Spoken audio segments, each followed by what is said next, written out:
Friends धुरंधर 2 release हुई और theatres में हल्ला मच गया।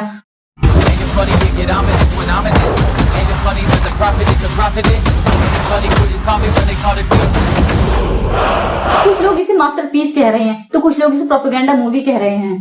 लेकिन क्या आपने नोटिस किया कि इस मूवी में दिखाए गए इवेंट हकीकत से कितने मेल खाते हैं? हेलो फ्रेंड्स, मैं हूं आपकी नेहा और आप देख रहे हैं नेहा टॉकीज।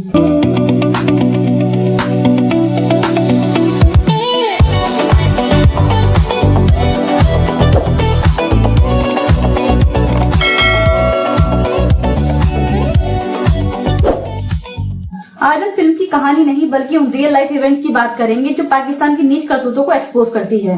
बात करते हैं मूवी के पहले सीन की। इस सीन में दिखाया गया कि कैसे पाकिस्तान के आतंकी भारत की इंडियन एयरलाइंस की फ्लाइट IC-814 को हाईजैक करके अफगानिस्तान के कंधार में ले जाते हैं। उस वक्त अफगानिस्तान में तालिबान का शासन हुआ करता था और उन्हें पाकिस्तान की ISI का पूरा सपोर्ट मिल रहा था। पाकिस्तान ने अपने 3 खतरनाक आतंकियों को छुड़ा लिया था, मसूद अजहर, उमर सईद शेख, मुश्ताक अहमद जारगर। ये वो 3 खतरनाक आतंकी थे। इन्हीं 3 आतंकियों ने आगे चलकर पार्लियामेंट अटैक, 26/11 अटैक और पुलवामा अटैक को अंजाम दिया। तो आप बताइए, क्या ये प्रोपेगेंडा है? जो बातें मैं बोल रही हूँ वो हर न्यूज चैनल पर दिखाई जा चुकी हैं। ये तो ऑलरेडी पब्लिक डोमेन में है, इसमें कुछ भी झूठ नहीं है।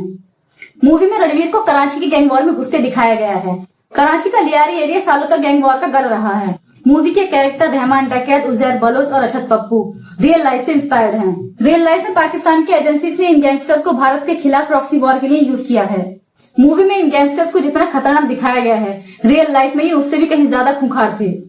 जब गैंग वॉर हद से ज्यादा बेकाबू होने लगे और खुद पाकिस्तान सरकार के लिए खतरा बनने लगी तो खुद पाकिस्तान सरकार को इनसे निपटने के लिए एक खास फोर्स LTF तैयार करनी पड़ी।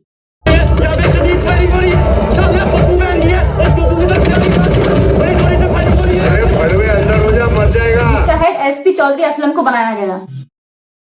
मैं इनकी नस्लों को, इन्होंने शेर के मुंह में हाथ डाला है, इनकी नस्लें भी याद रखेंगी कि इनको कौन मिला है। मैं इसी रोड पे घूमता हूँ, इसी रोड पे बगैर बुलेट प्रूफ गाड़ी घूमता हूँ। झूठ लगता है तो अपना फोन उठाइए और YouTube पर सर्च कीजिए लियारी गैंग वॉर।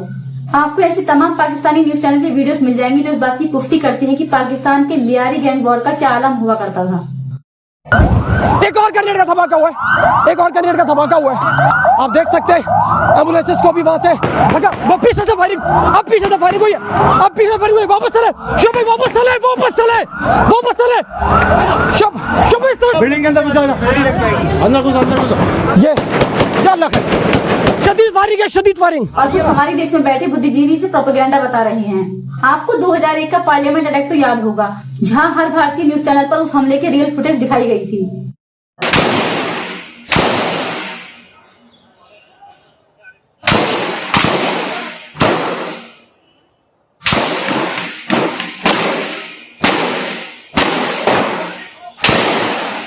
इसके बाद आतंकवादी गेट नंबर 5 और 1 की तरफ बढ़ने लगे।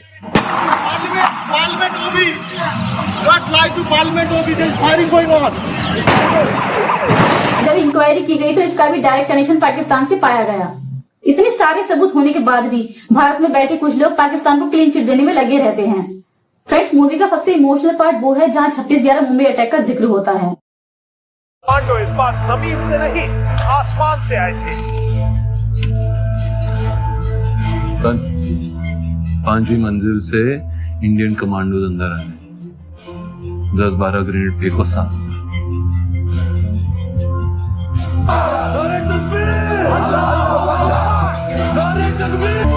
अल्लाहू अकबर।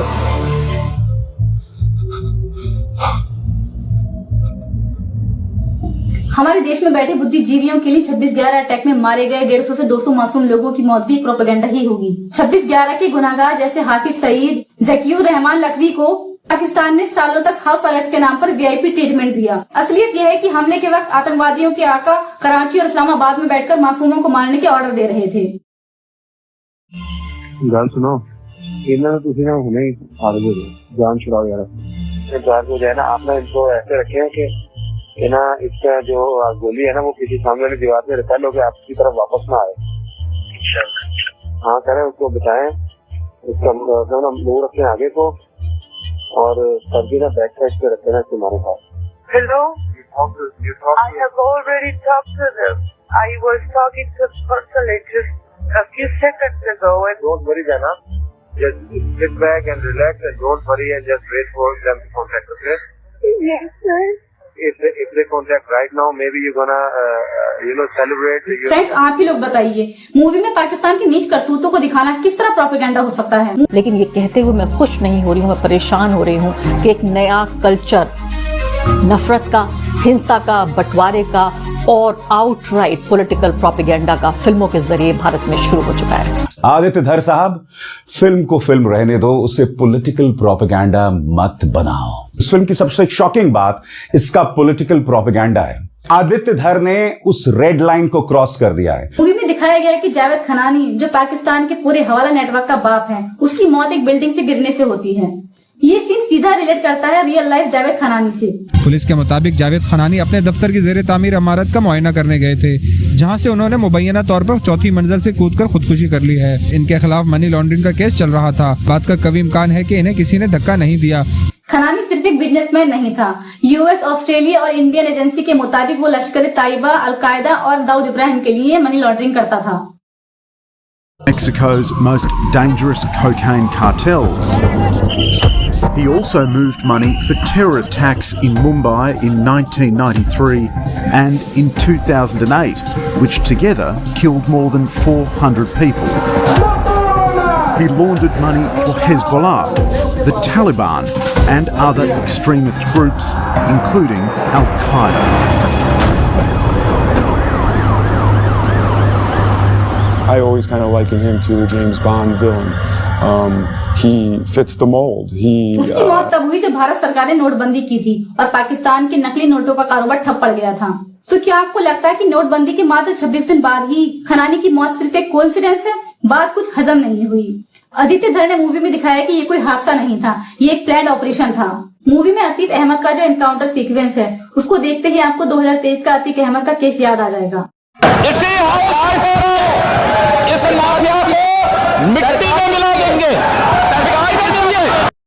हम आपके जरिए गवर्नमेंट से कहना चाहते हैं कि बिल्कुल मट्टी में मिल गए हैं। अब हमारे औरतों को, बच्चों को परेशान न करें। आपने माफियागिरी करी क्यों थी? नहीं, माफियागिरी खत्म। अतीक जी, जनाजे में जाना हुआ क्या? ये कहा मैंने दिया जनाजे में, कहाँ जा पाए। मेन बात यह है कि हम तुमको दे देंगे भाई, हम तुमको दे देंगे। जनाजा हुआ था, जो आप लोग वहाँ गए थे कि नहीं? आज जनाजे में आप लोग नहीं गए थे, क्या कहना आप? कुछ कहना आईडी वो हम दे देंगे तुमको। नहीं ले गए तो नहीं गए। मेन बात ये है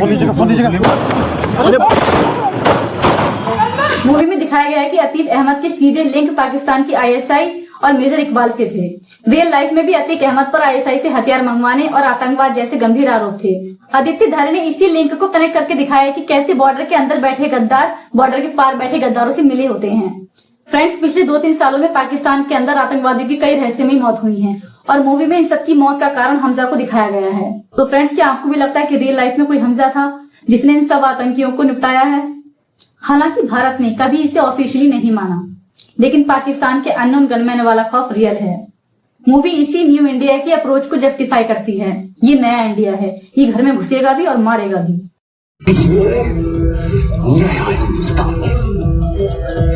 ये हिंदुस्तान में घुसेगा भी और मारेगा। तो क्या ये प्रोपेगेंडा है? देखिए, मूवी बिल्कुल एक प्रो इंडिया पर्सपेक्टिव से बनी है, लेकिन मूवी में जो इवेंट दिखाए गए हैं उनके सबूत ऑन रिकॉर्ड हैं। आदित्य धर ने सिनेमा के जरिए वही दिखाया जो एक आम भारतीय महसूस करता है। क्या आपको लगता है कि धुरंधर सिर्फ एक फिल्म है? तो फ्रेंड्स, आप गलत हैं। 19 मार्च को रिलीज हुई इस मूवी ने पाकिस्तान और भारत में बैठे कई पाकिस्तानी प्रेमियों की सोच को नंगा करके रख दिया है। मैं हैरान होती हूँ ये देखकर कि अपने ही देश के लोग अपने ही देश को नीचा दिखाने में लगे रहते हैं। इतने सारे सबूत होने के बाद भी लोग इस मूवी को प्रोपेगेंडा बता रहे हैं। ये मूवी सिर्फ एक मूवी नहीं है, ये एक सच का आईना है जो हमें हकीकत से रूबरू कराती है। यहाँ मुझे देश के असली धुरंधर अजीत डोभाल सर की एक बात याद आती है, जहाँ वो बोलते हैं कि हिंदुस्तानियों का सबसे बड़ा दुश्मन हिंदुस्तानी ही है। हिंदुस्तानियों को हराया है तो हमेशा हिंदुस्तान के लोगों ने साथ नहीं दिया देश का। और दर्द है तो केवल इसी बात का, दर्द केवल इस बात का नहीं है कि विदेशियों ने हमारे साथ क्या किया, दुख इस बात का था कि हमारे सभी लोगों ने साथ नहीं निभाया। आपको क्या लगता है, रणवीर सिंह की एक्टिंग और आदित्य धर का डायरेक्शन कैसा था? क्या पाकिस्तान की हकीकत दिखाना प्रोपेगेंडा है? कमेंट करके जरूर बताएं। वीडियो अच्छी लगी तो प्लीज मेरे चैनल को लाइक करें, सब्सक्राइब करें। मैं हूँ आपकी नेहा और आप देख रहे थे नेहा टॉकीज। मिलते हैं अगली वीडियो में, तब तक के लिए बाय बाय।